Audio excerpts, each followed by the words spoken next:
What a weekend. I've got a lot to talk about. We had a doubleheader on Saturday, great cup race on Sunday, and someone setting some milestones. Here's the weekend debrief.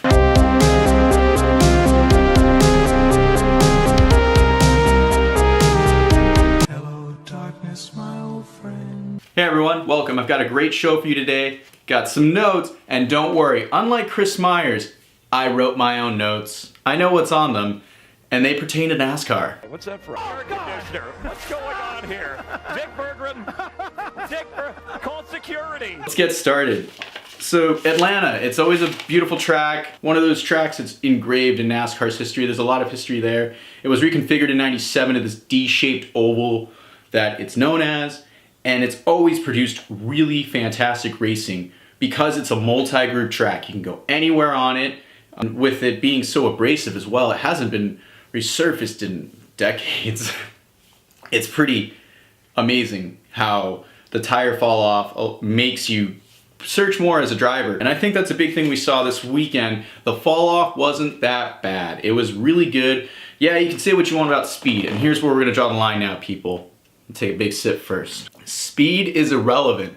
Speed is a number that is achieved. Speed means nothing. As someone who works in IMSA racing, the one question no one really cares to answer is how fast does it go? It's the most generic question ever. Fans, don't ask people how fast race cars go. It's irrelevant because it changes from track to track. I don't know how fast they're going there. Do I care? No. What I care about? Turns. There's a great saying from a driver, his name, Colin McRae. He didn't race these, he raced rally cars. And he said, and we're gonna leave it at that, for a sport that consistently turns left and goes down straight lines. And then you take a hard left, right? And then you go straight a half a mile, take another left. Yeah. You follow me on that? So yeah, let's get to the weekend. First off, I did not watch the Xfinity or the truck race this weekend. I was at a go-kart track shooting photos for a club race that was going on that weekend. But yeah, I didn't watch those races. But I watched some highlights, and here's what I picked up and what I would like to say. First off, Christopher Bell, congratulations on winning the Xfinity race. Bell is definitely going to be the driver that everyone wants to lock into the championship for that Xfinity Series title. Everyone had him pegged as the champion last year. Unfortunately, it didn't pan out for Christopher, but that Joe Gibbs Racing team is showing their consistent dominance, their growth, their development. Bell, he's matured a lot. Now in his second full season in Xfinity Series, he's learned a lot, and he's going to mature, and he's going to continue to show us how good of a driver he is through the season. I definitely will see him winning a lot more races. Being a lock for the championship that's remained to be seen. You have to let the season play out, and anything can happen in NASCAR racing. The truck race. There's a man that won that named Rowdy Bush. Rowdy won it, and I think he's at almost at 200 NASCAR wins overall. He now holds the record for most wins in the Truck Series over Ron Hornaday. He also holds the record in the Xfinity Series.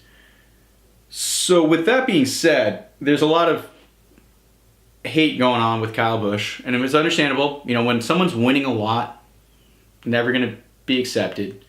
And Kevin Harvick talked about that with Jimmy Johnson, how a lot of people just didn't respect Jimmy's achievements. It's understandable why a lot of people don't, because haters are going to hate greatness. You can't witness greatness and appreciate that in the moment. Normally your feelings or the emotions get in the way of that, because it just does. But we got to put that to the side and realize that a lot of these drivers are achieving things that will be hard to re-achieve. He's cocky, he has this persona, but you know what? It's an entertainment business, okay? That's why Kyle does this stuff. He knows he can go and, start a truck race and try to win it, or the Xfinity race. That's why he runs these races. Why he's so mad when he doesn't win, because he knows he can win, and he knows he's good, and he knows the entertainment factors for him to go there and win, and that's why his fans are there.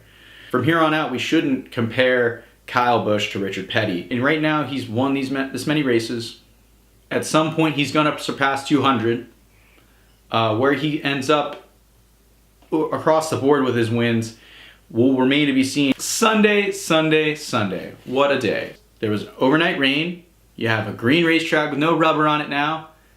And it's sunny with, the track temp going way up from where it was at any point this weekend. So you saw a lot of drivers come and go throughout the race. You saw Eric Almirola, for example. He was on the pole, and he was pretty good for a bit. Ricky Stenhouse was solid as well in that Ford. The Fords were really strong. Larson in that Ganassi McDonald's car. First off, that car was pimping. That looked really nice. I like that flat kind of McDonald's look on it. Really cool. And then shout out for Bubba. Shout out to those franchisees who have put up the money to sponsor Bubba and had 2 McDonald's cars, 42 and 43. That was cool. That solid job. Larson, he was really strong too, all throughout the beginning of the race. And that's when you started to see the comers and goers. It was attributed not only to handling, but pit road speeding penalties. Eric Almirola got hit and he went back. Larson, after dominating the race, being so great, he led 142 laps. He had a late race pit road speeding penalty. And by late race, I mean last third of the race, he was stuck, mired in traffic. And it's because, like he said in his post-race debrief, he kind of lost the front of the nose. You lose the front of the nose when all that air is being broken in front of you. You have no air to help push down now on the front of the car because it's being wicked up and back because of these big, taller spoilers. That's a problem with the aero package at the moment that a lot of fans kind of aren't understanding. They're like, why aren't we seeing this pack racing? Why aren't we doing this and that? It's like, well, first off, you're at a really abrasive track that's super bumpy, that's not going to allow for amazing, super beautiful pack racing. Also, when you go into the corner and you lose the front end, you're having to slow way down in a car that you need to drive very hard in to carry your momentum so you have momentum coming off the corner. And that's where we saw a lot of drivers struggling still yesterday, especially with turns 3 and 4. The biggest thing this new aero and engine package helped with was grip, and primarily grip with the tires. The tires were able to give drivers, more overall grip. Drivers who had whatever feel they had, they could feel that more because the tire was able to grip, because you weren't putting it under such stress and load, sending it in a corner at 200 miles an hour. So we saw that, and we saw a much more competitive race because the fall off wasn't as extreme. Yes, there was an extreme fall off, but it wasn't extreme enough to the point where I have zero grip. I'm literally hanging on out of control. I've got no downforce. This track's bumpy. Oh God! There was great side-by-side racing throughout the field. Yes, the leader would kind of get a little distance and check out, but once they got in some lap traffic, things got real because the air was being broken. They weren't necessarily in that clean air, having the air push down on the front of the car. Or, they ran out, they were doing great. They used up their tires. The fall off came. Second place was able to conserve. Plus, they did not have all that dirty air to deal with. Now they're challenging for the lead. It was really competitive. It was amazing to see that. And yeah, the lead changes weren't double digits. Still, there was some good lead changes. And there was a lot of battling throughout the pack. But track position was key because of that. If you got stuck in the back, like Larson did late in the race, like Almirola did early in the race because of his pit road speeding penalty, you kind of were mired back there. Kevin Harvick, he would break free of it, come up to the front. His setup would kind of fall off. He didn't really have a long run car. And then he would get stuck in that dirty air. Martin Truex Jr. had a phenomenal long run car. And you could see that, especially with that run coming towards the end. The thing is, though, we need to understand that this aero package that was run in Atlanta is not the consistent aero package that's going to be run throughout the year. It is going to vary, and it'll run at other mile-and-a-half tracks that are going to have the same characteristics as Atlanta. It'll be a lot more pack-esque at Vegas for sure. And now, a quick word about the broadcast. Oh man, Mike, Killjoy, and Jaws. Mike Joy, you were the best part of the Daytona 500. But from the beginning of the broadcast, I could just tell that Mike Joy was a little off. No, he just did not sound like he was really there. Like something was clouding his mind. Darrell Waltrip, on the other hand, I don't know anymore. I don't know. He's just there for comic relief. And it's not even funny. he's not really adding a lot of value to the race. In fact, he was deterring a lot. There was a lot of really good analysis from Yahoo Sports about how, you know, Waltrip's talking about the drivers didn't want the cars to handle this way and what. Drivers didn't say any of that. NASCAR's been doing all this stuff. All the drivers said was, we really don't want all these consistent changes. We'd like something to stay the same for a little bit so we can get used to a platform and the fans can get used to it. Yet here Jaws stirring the pot up in the booth thinking he knows what he thinks. And I get it. I'm not going to harp on Darrell Waltrip.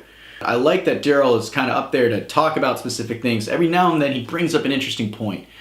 But 90% of the time when I'm watching the race, I can see what's going on and call it 10 minutes before Jaws even like mentions it.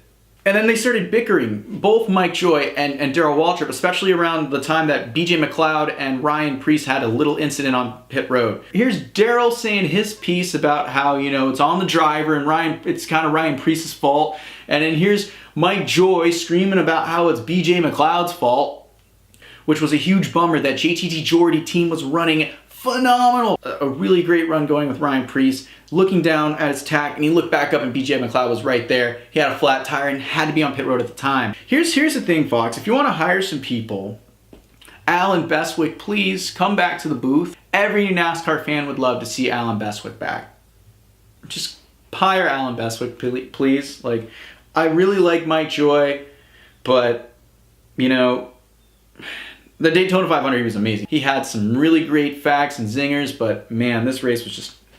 There was an article that came out a few years ago that spoke about the announcers at the time, and to break it down, that's when there was 3 networks: Fox, TNT, ESPN. That's who were broadcasting the races. Of that breakdown, the ESPN announcers were kind of on the better end. Pretty much the highest rated person was Mike Joy. Yeah, that's Fox. I mean, we'll see where that goes. Probably by mid-season we'll understand who the lineup will be for Fox, because they've added a lot of people, you know, with Jamie McMurray being added on, all these recent ESPN hires, adding really depth to their reporting with Bob Pockris. They might be trying to go in a different direction where they're not focusing on their television coverage, because television coverage is one thing, but more or less trying to bring it to an overarching spectrum of entertainment that can be viewed from multiple media platforms. You have to remember there's social media out there. Like, look at all the live stream stuff that's happened this year. Hot Pass from NASCAR on Fox. They've been having live streams where they engage with people, having one-on-one. They bring you on screen and everyone can see you and the track, and there's a conversation and their questions are being asked. It's like they took their money from television and moved it all over new media, which is great. They're thinking about the future. So they're probably going to be in NASCAR for quite some time. Why don't you hire Alan Bestwick then to call your races? Those would be the best sound bites on social media. Oh, and speaking of Fox's recent new hires, Ricky Craven and Bob Pockris. First off, Bob tweeted out asking about driver health and safety because of Brad Keselowski. Brad, if you haven't heard, had the stomach flu, and on Saturday he was at his worst.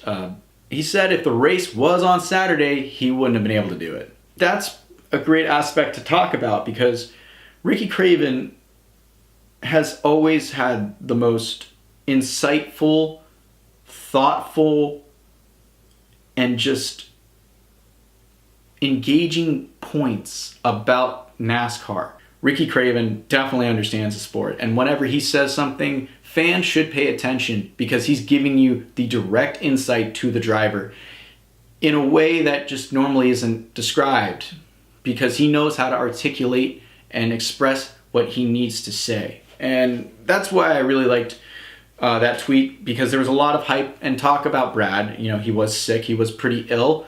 Could he drive the car? Should he drive the car?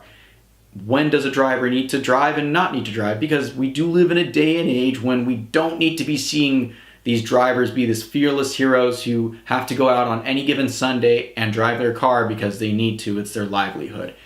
These are people who chose a profession of being a professional athlete, and if they cannot be at 100%, they should not be trying to compete. And they understand that now. Car owners and teams understand that now, and the sanctioning body really understands that.